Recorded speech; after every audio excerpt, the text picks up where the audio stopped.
Welcome to the Consulting Leaders Podcast, where we talk about the business of consulting. Whether you're looking to grow your practice or learn from the stories of leaders in consulting, you're in the right place. I'm your host, Guillaume Jouvencel, ex-PwC and co-founder of GHA Marketing. Join me as I interview the best consultants in their niche. Let's get on with the show. Welcome to Consulting Leaders Podcast, a place where we talk about the business of consulting. Whether you're looking to grow your own practice or learn from the stories of leaders in consulting, you're in the right place. I'm your host, John Degnan. Join me as we talk with the best consultants in their niche.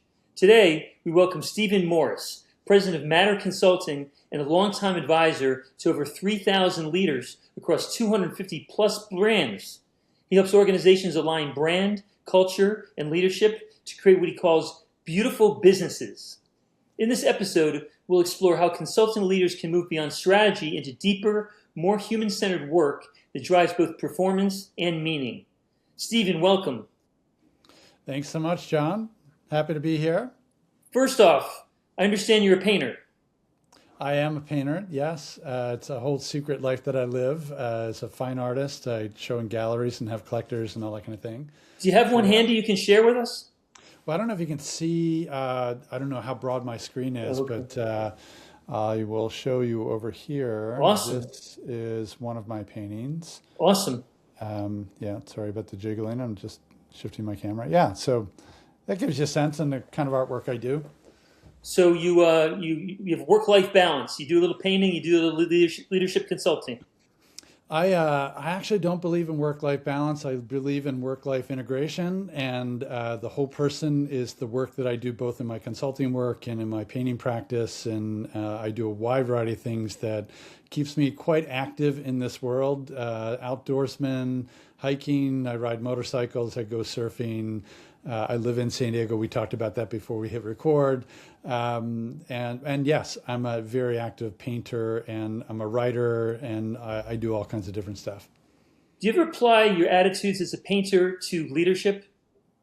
I think leadership is a form of art. So absolutely. I think I do workshops on this thing called human artistry, which is having the best version of one's creative whole self that shows up into the world, that every aspect that we live in, be it our family life, be it our work life, be it our personal lives. And so I do use the sort of mindsets, if you will, of artistry into the world of leadership. Interesting. People that are analytical and left-brained, do they subscribe? They do, and they understand it. Yeah, we'll probably get into this. A lot of the way that I get consulting work is through my writing, and both my books and I write for a wide variety of publications. Harvard Business Review. I run a pretty active blog. I've got 30,000 subscribers to my blog, and I'm not shy about talking about the philosophical ways that I think about business, and anyone who reads my writing, even though they might be pragmatic in their core mindset, they understand that whole human work is what makes business essential. And I actually believe that no organization will ever out-evolve where the leaders are within that organization. And so in order for the company to grow, the leaders need to grow. And in order for the leaders to grow, they typically don't need more management training. They don't need more skills in how to use Excel and things like that. They need internal growth. And so when the writing that I do talks a lot about how the internal growth actually spurs on how to be a better leader, how to be a better strategist, how to build a better culture, and then ultimately a better brand. How big is Matter Consulting? How big is it? Yes. It's me and just a handful of 1099 employees. So great. So culturally, my thought was you have this wonderful vision. I really believe in what you're talking about. You know, how do you trickle that down to your staff? But I guess if you're small and agile, it's no problem, right? Yeah. I built, ran, and sold a marketing agency. And when I founded it back in 1994, I sold it in 2017. I promised myself I would not build another big team. And for reasons I won't get into this conversation unless you really want to go there, But yeah, most of the people that work with me, both part of my team or extensions as my team and my clients, they fully understand what the heck I'm up to. And my niche is very, very different than most people out there from a consulting standpoint. And I bring head, heart, and hands together so that the whole human can show up within the world of work. And I love doing that. I love having that position. I love helping companies grow. And I love, even more particularly, helping the individuals within those companies grow. How did you get into consulting? Well, when I sold my company in 2017, I took a little bit of time off. I wrote a book called The B2B Business, which you've already mentioned. And in that book, I started thinking about what is it that I know about business that makes it unique, makes it different, that isn't what I might call or we might consider the standard way to think about business. And so in that book, I really talked about what does it mean to create a business that has both profit and meaning to it? And what does it mean to stay playing the long game of business, which is the business that creates value over long term rather than the companies that are just looking to do a quick exit and make profit over people and things of that nature. So when I stepped out of that and out of my company previously, people started reaching out because they knew the way that I was thinking, and obviously the book started to get traction. And so I started to do consulting work based upon that. And as a consultant, what's probably your biggest problem today that you have to deal with? I think the biggest problem, well, you've already touched on one, which is do people understand the whole human? Do they understand the softer side of what we call the soft skills, this side of things? My writing takes care of that. I think the biggest thing right now that I'm grappling with is the technology side of things. A lot of companies that I'm working with are trying to figure out how do they embed AI into their business and how do they keep people engaged within the AI challenge. And so there's a wide variety of work around that, and we're just starting on this crazy odyssey and adventure. Sure. And a lot of companies are trying to figure out how to do it. I actually think AI is more of a people opportunity than it is a technology problem, and I love that particular challenge. It's good to arm them with AI, right? Yeah, I think AI is a phenomenal tool when used properly, when used for the right way, and used for the right purposes. It should not replace the actual thinking that people do inside and outside of organizations. It shouldn't replace strategy. We as consultants can probably use AI to a very powerful way, especially when it comes to accelerating our research, organizing things, sort of back system type of stuff. But it'll never replace the creative thinking or the innovative thinking that either business leaders need to do to move their companies forward, or that we as consultants need to do to think about how do we serve them and serve what they're actually up to and how we approach the problems that they have. So it's this awesome tool. We appreciate it. We appreciate the power of it. We're a little intimidated, but we also respect the power of it. Creatively, as a creative person, is right-brained, for instance, how do I take advantage of it? Yeah, that's a great question. Personally, so I don't want to prescribe what anyone should do. I don't believe, and I'm pretty adamant about this, that anyone should be just putting a prompt into whatever the chat tool is and then spitting out, I don't know, thought leadership, what they call thought leadership and things like that. I think AI should be used as a challenger and as a coach to test our actual thinking and to help us figure out where the holes are within that thinking. So the way that I use AI personally is I'll let's take an article or a workshop that I'm planning, for instance. I'll actually write the whole draft of the workshop. I'll pull my research in, usually it's anecdotal of companies that I'm working with, something that I've observed within the organization, and I identify what that problem is. So the article then frames out what that problem is. And then I talk about what my approach is. And then typically I'm pulling in research, Gallup or whomever the research tools are.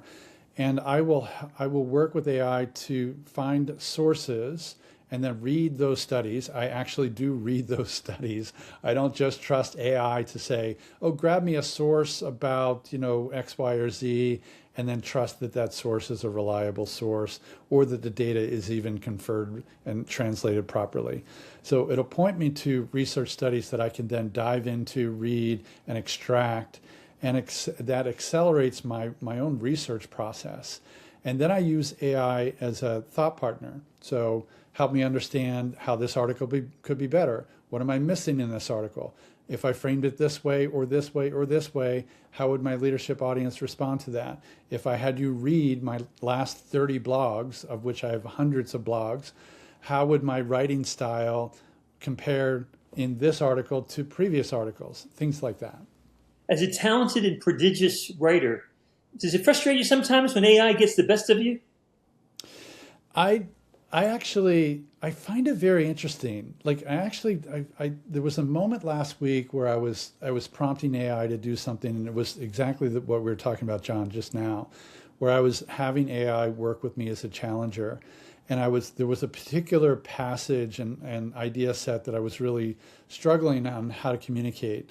It actually presented something back to me that I thought, oh, this is really freaking smart, pardon my language, but I'm like, I can't use it, because it was AI generated. So what I went back to my original draft, rethought about how I would write it, and using some of the things that AI was teasing out, but I couldn't find it within myself to put the AI content within the actual article. I actually think that there's an ethical issue there. There's a form of plagiarism. And I think if we overuse AI, it dulls our ability to think. And most consultants who are excellent consultants, they're hired for their thinking, for their perspective, and certainly for their objectivity. And if we start to not practice that muscle, and if we lean too much into AI, we're going to get lazy as thinkers. We can see it coming now. Sometimes I wish I got an imperfect email. Yeah. Show me a typo from time to time, right? Remind me that you're human, right? Stephen, who's your ideal client? Most of my clients find me through my writing. As I mentioned, my ideal client already understands the way that I think, the work that I do, and they have a very, very clear need. And so, the work that I do, it's probably worth describing that just very, very quickly. If you can imagine a house with 3 doors to it. Door number 1 is what we call the strategy door, the business strategy door. Door number 2 is the culture door. Door number 3 is the brand door. And door number 1 asks and answers the question, where are we going as a company? How are we getting there? And how are we taking our leadership team with us? Door number 2, which is the culture door, it really asks and answers the question, what conditions are we creating within the team so that we can actually do the work at hand? And door number 3, which is the brand door, it asks and answers the question of who are we to the public, who are we to ourselves, and how do we represent ourselves and create a reputation? So my ideal client comes in through one of those 3 doors. They're ideally a C-suite executive, and they have identified one of those 3 problems within their organization. Now, the beauty is, as the house analogy goes, if you now look at it from the top, there's no walls within that particular ground floor that people enter into. The business strategy and the leadership door connects to the culture door, which connects to the brand door. And so when I start working with them, they begin to understand the interconnected, the symbiotic nature between those functions within the organization. And I can help them solve any one of those 3 things or help them solve all of them from an integrated fashion. What do you think about podcasting as a marketing tool? I love it. It's a brilliant way to have a conversation like this, to put out thought leadership. If it's done well, people feel like they're dropping into a live conversation with 2 reasonably intelligent, deeply caring people who are actually talking about things that matter to the world. I think it's a very, very valuable tool for people to put themselves out there either as a guest or if you have the time and your sort of bandwidth of your cultural work or your consulting work rather, then putting out a podcast that positions your own thought leadership with a tone of voice and a point of view. Those two things are very important. Tone of voice and point of view that actually separates you from people out there. And it also gives you a taste. Sorry, John, to interrupt. It also gives you a taste on what it would be like to work with me, right? So if people drop into like either one of my podcasts or somebody else's a podcast that I'm a guest on, they're like, oh, I like the way that that guy's sounding. I like, or that person is sounding. I get a sense that I could work with that person, and it creates, sort of an immediate connection. And how do you move clients from an initial conversation to actually committing in an engagement? Yeah, again, the upstream work of my writing tends to do that. It's very much the Harry Potter sorting hat, if you will. That's great. That's great. Particular metaphor. It's like put the hat on, you're a Gryffindor, you're a Slytherin, and that kind of thing. So most of the people that find me have already read my writing or read my book or have heard me on a podcast, and they understand like what the heck I'm thinking about. And typically then they raise their hand. They have a particular challenge of one of those three doors that I've described, and they say, okay, how can we work together? And we then co-create an engagement based on that. There's nothing more powerful than a united group of souls ignited in a common cause with love at the core. That's your quote. Can you elaborate on that? That's a pretty good statement there, John. Thanks for reading that. Yeah, I was impressed. Yeah. So when you think about the house with the three doors, right?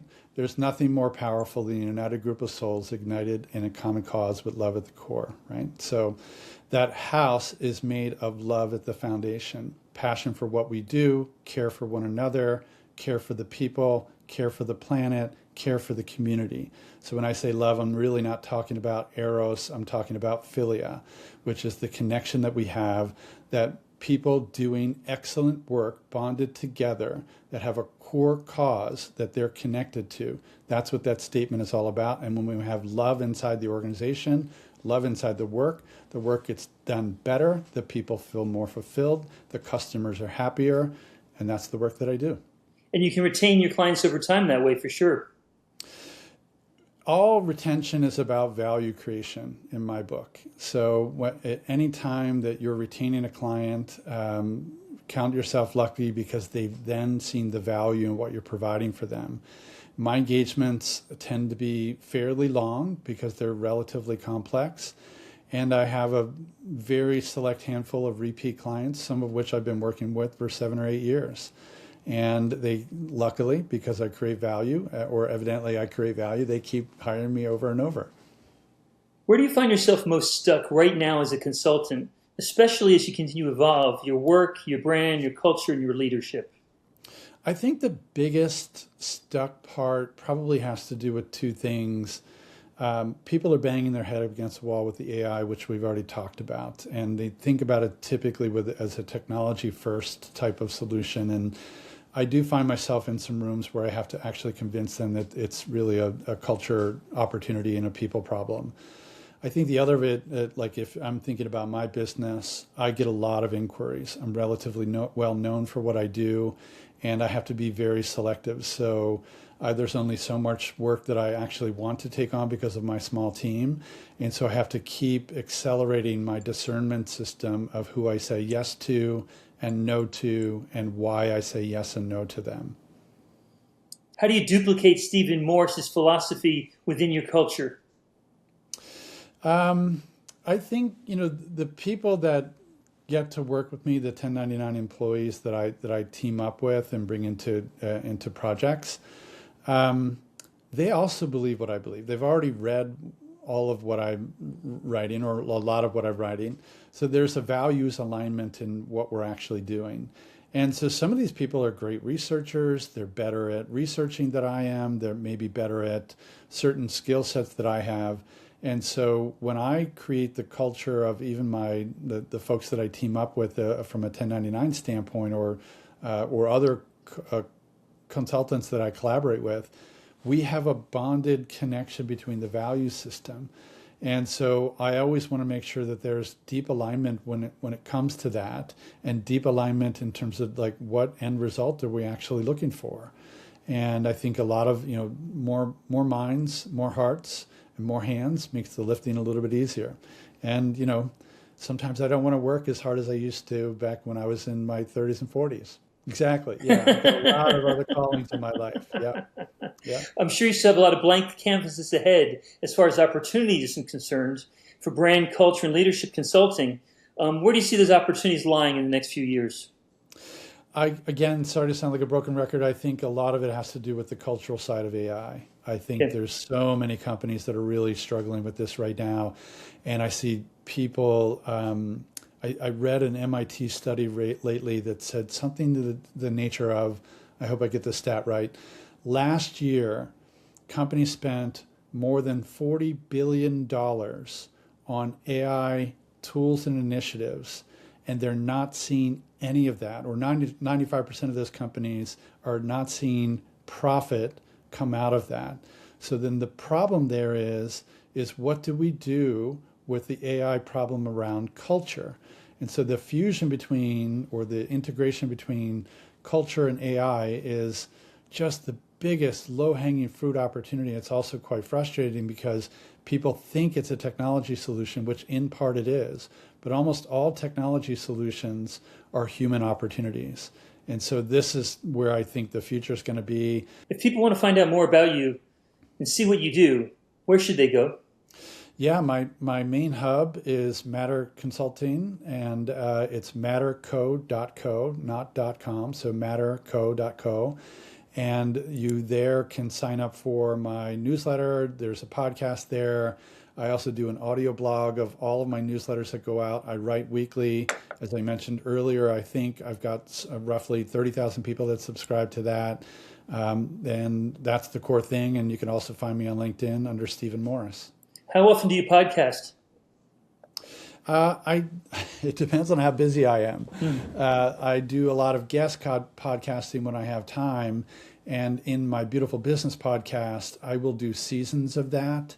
And typically I'll record between 5 and 9 sessions per year and then produce them in batches and then have a third-party company publish them. Got you. Great. Well, you're a fascinating individual, Stephen, and I admire your not work-life balance, but your work-life integration. Thank you, John. You taught me something today. Very good. It's a pleasure, John. It's so good to see you and nice to meet and have this conversation with you. Thank you. Thanks for joining us on this episode of the Consulting Leaders Podcast. We hope you learned valuable lessons on how to grow your practice and take your business to the next level. Make sure to subscribe and leave us a review wherever you're listening to this show so you never miss an episode. To apply and be a guest on the show, click the link in the description. See you next time.